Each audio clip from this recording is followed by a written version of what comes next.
It is a new week and a new appearance, until it all grows back, that is. Man, so glad to be back, isn't it?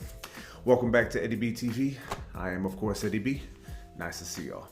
And we are back at you again today for another reaction video. And back for another miscellaneous Monday. We are here again. Just glad to be back to it, Got a couple of videos to get to today and see what they have to offer us, whether it be entertainment, education, what have you. We are here to do it. So yes, we got a couple to get to today. And we're gonna get started with round one with something a little different. Sometimes I like to get my education on, but other times I just don't like to get bummed out with certain information that I hear. But gotta learn sometimes. I said I like to cram stuff into this brain, meaningful and just goofy. It is what it is.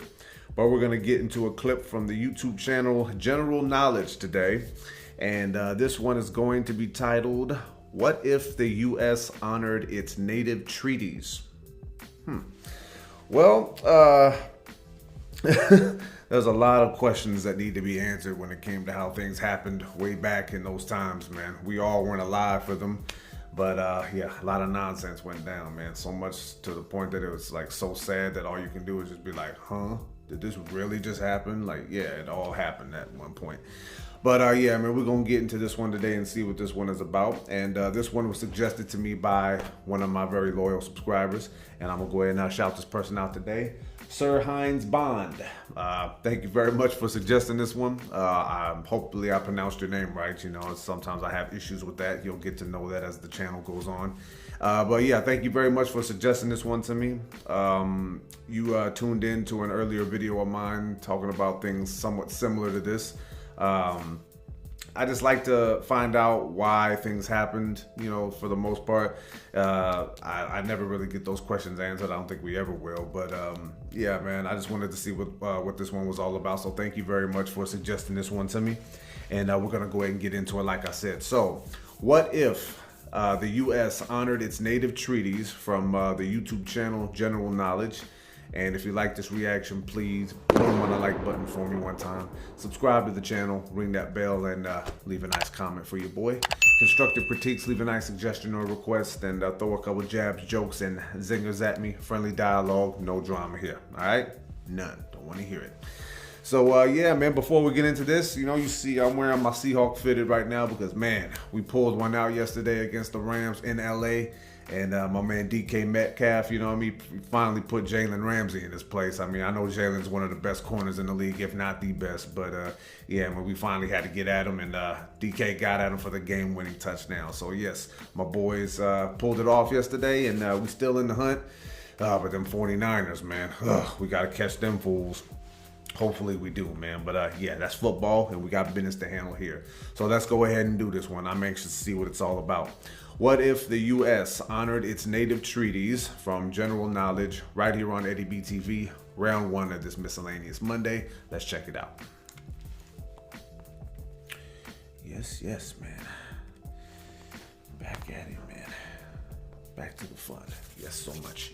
All right, let's get situated with this one, and here we go. Native Americans, the people who lived on the land where the United States of America now exists, before Europeans arrived and began colonizing it. In this map, made in 1991 but referred to pre-colonization times, we can see the continental United States and the main language and cultural groups of the natives that inhabited those lands, from the Iroquois to the Cherokee, the Comanche, the Shoshone, or the Karankawa, among many others. As the Europeans arrived in the East Coast and began settling inwards, natives began losing their lands more and more, and this tendency of land loss continued after European nations were no longer in control and the United States were created, gaining their own independence. The thing is, this land loss by the natives should not have happened in the dimension that it did, and I don't even mean just morally, I mean legally. After American independence from 1778 to 1871, the United States government entered into more than 300 treaties with the Native American tribes. Since then, all of these treaties have been partially or entirely broken by the US government, a fight that the natives have taken to courts and even to the United Nations, and sometimes have won. These treaties mostly had to do with one thing: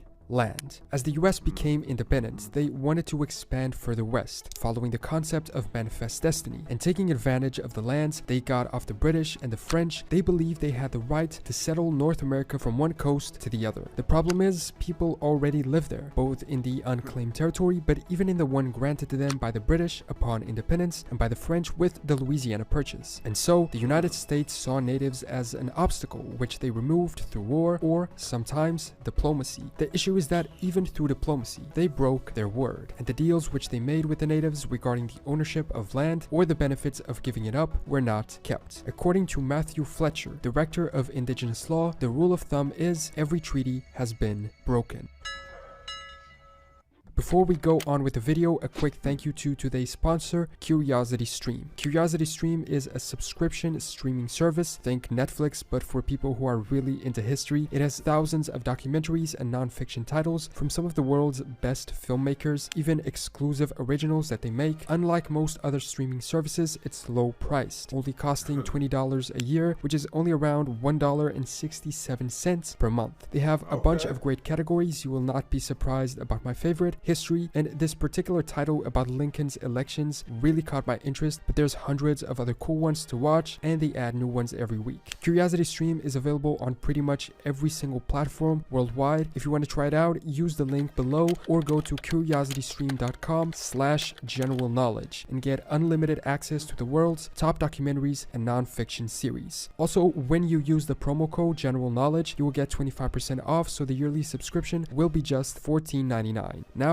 back to the video. The US government usually obtained these treaties coercively, meaning they threaten violence, war, starvation. Tribes agreed to give up their land and many times relocate. Relocations that in many cases led to the perishing of thousands of natives on the way, something that became known as the Trail of Tears. But they did so with the guarantee that at least part of their land would remain theirs, and in a lot of cases that they would be able to continue to hunt, fish, and gather wild food on the territory they were giving up. Many treaties also included cash payments, mineral rights, and promises of healthcare and education, the vast majority of which were never fulfilled. But the thing is, they should have been. According to the United States' own constitution, treaties to which the United States is a party also have the force of federal legislation, forming part of what the Constitution calls the supreme law of the land. In fact, in July of 2020, the US Supreme Court issued a decision that altered the map of the state of Oklahoma. The eastern half of the state is now, for legal purposes, Indian country. The biggest percentage of Native Americans countrywide live in Oklahoma, 12.9%, followed by New Mexico with 10.7% and South Dakota with 10.1%. In this map, we can see those percentages across states. And when it comes to land, Native American nations are now mostly reduced to their reservations. This map shows us the Indian lands of federally recognized tribes. There are more than 5.2 million American Indian and Alaska Native people who live in America and 573 federally recognized Native nations across the country. We obviously can't go one by one and look at all of the over 300 treaties, so what we're going to do in this video, in no particular order, is take a look at a few select treaties that properly illustrate how most of them were made and what they consisted of, why and how they were broken and not fulfilled, and what the territory of the United States of America would look like today if they had in fact been upheld, understanding why they can in fact still be forced to fulfill them today. This map from the Library of Congress shows us Indian land judicially established, so essentially lands in which an American Indian tribe proved their original tribal land occupancy, and as we can see, it's a lot, spread around the land and divided into many individual nations. Should early treaties have been followed, much of this land would have remained under native control. Now, we can argue that many of the land would, even with the upkeep of most treaties, eventually be under US control, as many treaties actually gave away land from the natives to the US. But still, the amount of control and influence that Native Americans would have today would be much higher, and their numbers among the US population would likely have been higher too. When we compare it to that first map, it used to be incredibly more than it is now, and still falls immensely short of what it was supposed to be according to the treaties. So now let's take a look at a few of those treaties to understand why this reality never took place. Each treaty has its own specific conditions and reasons for its failure, but together they paint a general idea of why this happened. Treaties between the US government and Native Americans have to be divided into two time periods, from 1779 1774 until 1832, they consisted of treaties between different nations. In the same way the US negotiated its independence with the British, they were negotiated, mutually signed, approved by Congress, and non-native citizens needed some type of passport to cross over into native lands. Effectively, it was as if there were several countries and nations into what is now the continental United States. But from 1832 to 1871, this changed, and American native tribes stopped being considered countries, now being seen as domestic dependent tribes, included within the United States. And in 1871, treaties altogether came to an end, as the US House of Representatives stopped recognizing native tribes as individual nations. But then again, if they were just not going to fulfill the treaties, why bother making them? There were informal agreements before this, but the first treaty officially signed was the Treaty of Fort Pitt in 1778 between the US government and the Lenape tribe from Delaware. The treaty was essentially an alliance that gave the United States permission to travel through the Delaware land, granting US soldiers, supplies, and even native reinforcements. The treaty also recognized the Delaware tribe as a sovereign nation, guaranteed their territorial rights, and even encouraged the other Ohio Country Indian tribes to form a state headed by the Delawares with representation in the Continental Congress. Essentially, they would have been the 14th state within the new independent nation. Soon after the treaty collapsed due to insatisfaction by the natives, who in this event didn't fully keep their end of the bargain either, they instead joined the British in fighting against the US. The reasons for the insatisfaction were apparently two. One, some argued the natives didn't fully understand what they were agreeing to due to poor or ill-intentioned translators. The US demanded a full military alliance, the natives did not want one. And two, it seems these natives were discouraged by observing that the US were not fulfilling their commitments with other tribes, getting a feeling that they were only interested in their land. Next came the Treaty of Hopewell with the Cherokee and Choctaw in 1785, which ended with the phrase, "The hatchet shall be forever buried," and peace given by the United States of America. As we know, this was not the case. The Calico Treaty in 1794 ceded 1 million acres of land and sovereignty to the 6 nations to govern themselves, but this was eventually overlooked. The Treaty of Greenville in 1795 saw the Shawnee and Delaware tribes cede large parts of Ohio, Illinois, Indiana, Michigan, and Wisconsin. In return, the US would stop expanding into the remainder of their land. But the treaty was quickly voided, as the US ignored it and continued expanding. Andrew Jackson, first as a federal commissioner and then as president, led a big effort in displacing Native Americans and capturing their land. The Indian Removal Act from 1830 allowed the US government to grant land west of the Mississippi River to Native tribes, who agreed to give up their homelands. But this voluntary aspect was ignored, and through threats of withholding payment and military action, over 25 million acres of land were acquired, and many natives perished on their way to the new lands they were promised, and they didn't even eventually get to keep them in the long term. In other cases, especially in California, treaties were signed by US representatives in the area but then failed to be ratified by Congress, and so the natives would leave their lands expecting compensation as promised, but it would never come. In the Treaty of Fort Laramie in 1868, the US government recognized the Black Hills of Dakota as the Great Sioux Reservation, the exclusive territory of the Sioux people. But after gold was discovered in the region, miners and settlers began moving there, and native sovereignty was ignored. In 1980, the Supreme Court ruled that the Black Hills were in fact illegally confiscated and awarded the Sioux more than $100 million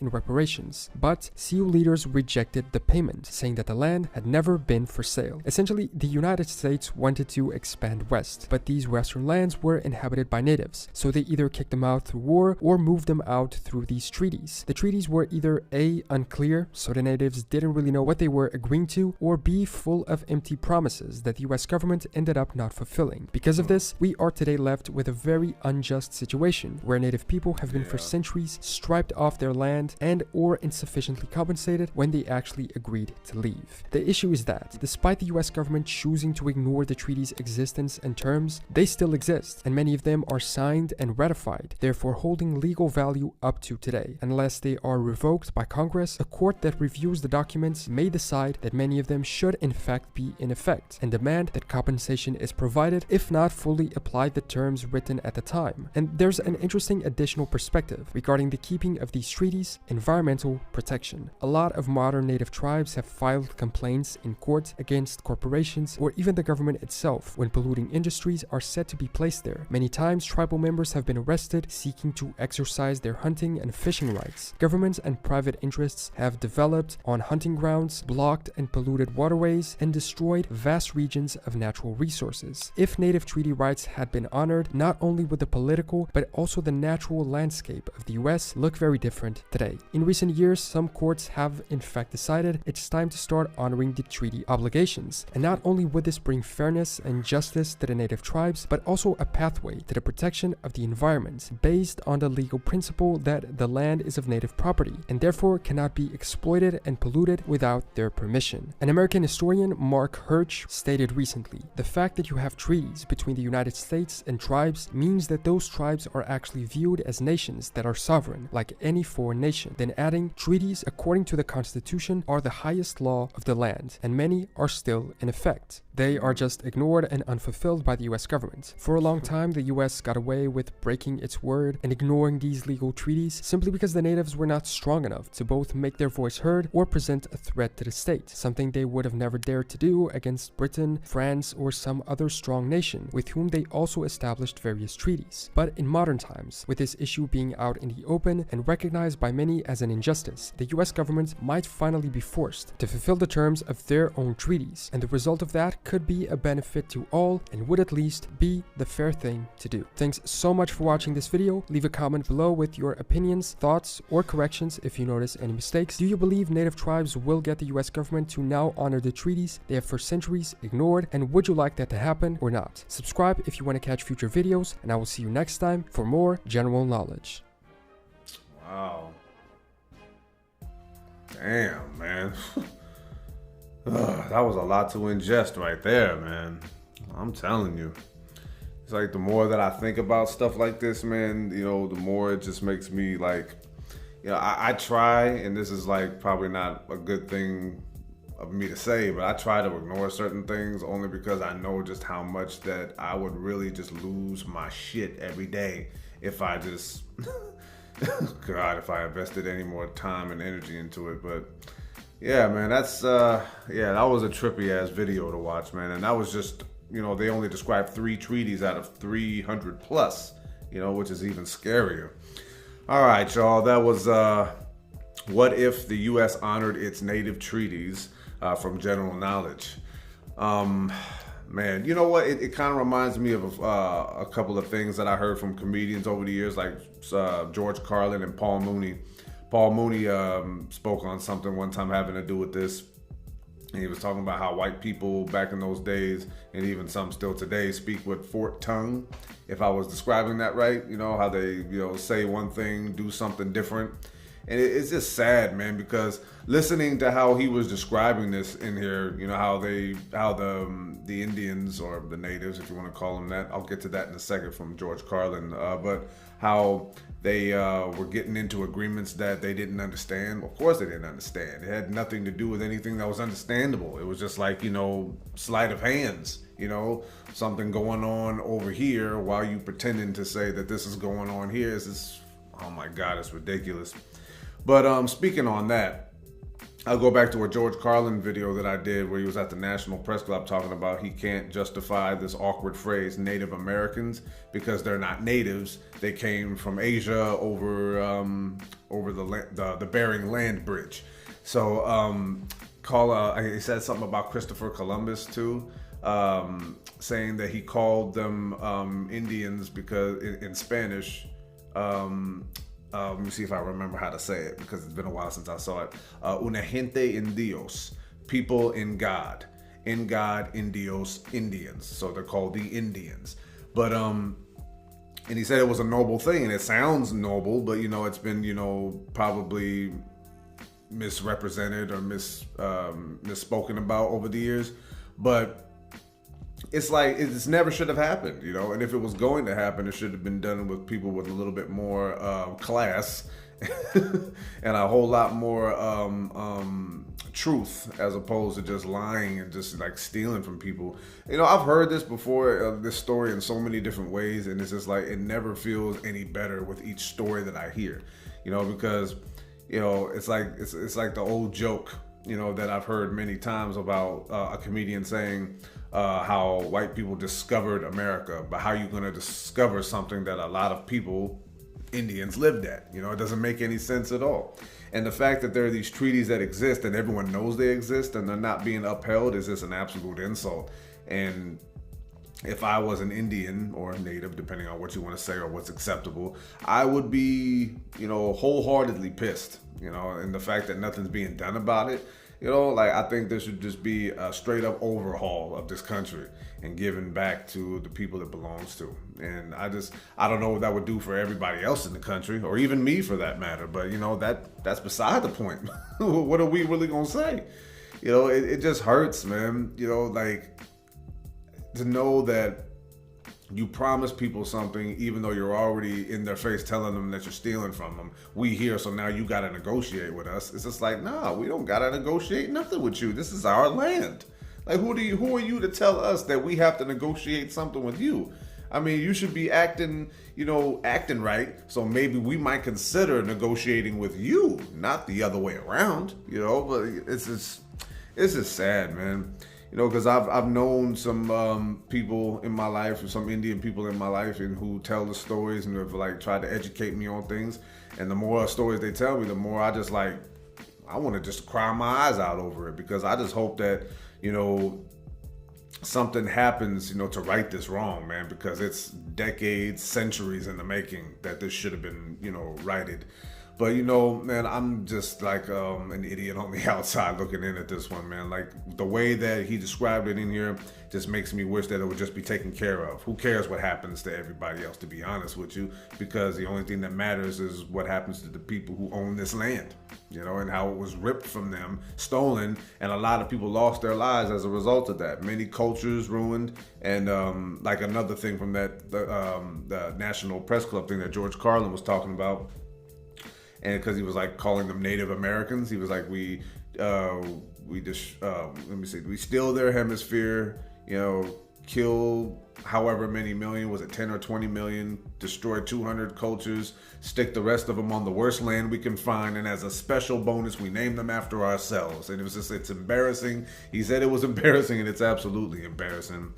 But yeah, this was a great video to watch, man, because it really does shed a lot of light on a lot of things that went down that are just, completely unjust. And at the end of the video, he was saying, do you think it should happen? I'm like, absolutely it should happen. How it's going to happen at these times, I have no idea, because I imagine it would become like one of the most brutal wars in the world if it ever did get righted, because a lot of people would probably fight against it. And by a lot of people, I mean white people. But who knows? I always hope that injustices get solved. Like a thing that I'm a big fan of. If I was ever involved in law enforcement in any sort of way, like I would just like dedicate my life specifically to cold cases, things that were never solved, and just try to, just like make something right, provide some kind of closure. Because so many people, so many Indians and Native Americans, however you want to say, just like I said, so many of them have already lost their lives that it almost seems like an effort would just be meaningless. But I don't think it's meaningless to a lot of Native American people in this country, man. And I think it should be righted, and I really hope that it does, man. So great video from my general knowledge, and I'm gonna go ahead and cut it off right there. Thank you one more time to Sir Hines Bond for suggesting this one to me. The more that I dive into issues like this, man, the more it makes me really think about all the things that I didn't really get to absorb in school, because, just terrible education system here in Tacoma, Washington, with public schools, and teachers are garbage. And, I was a hothead in some ways, but then in other ways, I was just like wronged myself out of my education in ways. But you know what? That's in the past now, and I got to focus on the present. But yeah, man, I hope I can get to more videos like this, man. Whether it's talking about Native Americans, whether it's talking about things that happen in America that are unjust as well, no matter what it is, because it should be corrected. These injustices should be corrected, and I really hope they do. And hopefully then I'm alive to actually see it happen. So thank you one more time, Sir Hines Bond, and I'm gonna go ahead and wrap this one up. One more time. What if the U.S. honored its native treaties from general knowledge? And if you like that reaction, please boom on the like button for me. One more time, subscribe to the channel, ring that bell, and of course, as always, leave a nice comment for your boy. constructive critiques, leave a nice suggestion or request, and throw a couple jabs, jokes, and zingers at me. Friendly dialogue, no drama here. All right, please and thank you, and moving on. So yeah, this is gonna be Eddie B TV, wrapping this one up one more again here. A great video, man, because like I said earlier, just only 3 treaties that he described in this video, and there's so many more. And yet, basically, like he said, all of them have either been completely ignored or broken or whatever, or just partially whatever. And it's not right. You know, it's just not right at all. And I hope that there is some justice for the Native American people or Indian people, whichever one is acceptable. I gotta say both, just so people think that I'm not just, you know, trying to be offensive. I'm not trying to at all. But yeah, man, I hope that it gets righted, man, because it's incredibly wrong. And the way that it's been described to us over the years, and whether it be documentaries, movies, whatever, and the fact that nothing's been done about it is just sad, man. And it's infuriating and angering to the core, man. And yeah, no one should have anything to say to the Indian people, the Native American people, because it's a horrible wrong. You know, I know I'm repeating myself, but it's a horrible wrong, and it should be corrected, and I really hope it does. So yeah, thank y'all for tuning in one more time to this one, man. I got one more video to go, and hopefully I can lighten the mood a little bit more after seeing this, man, because it's just so sad to see, man. But yeah, man, I'm just glad to be back. You know, I came back on Saturday with Music Saturday with C-Dab and C-Dab, the CEO, in the house. Had fun there.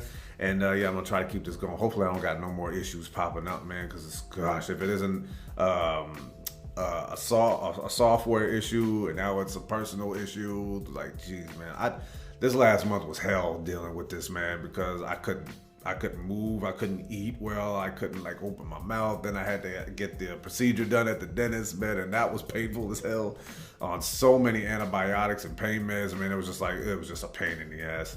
But it's getting better. You know, I still got some, you know, maintenance to do on it once in a while. You know, do like some tooth picking back in there because it's a gaping hole that hasn't healed over yet.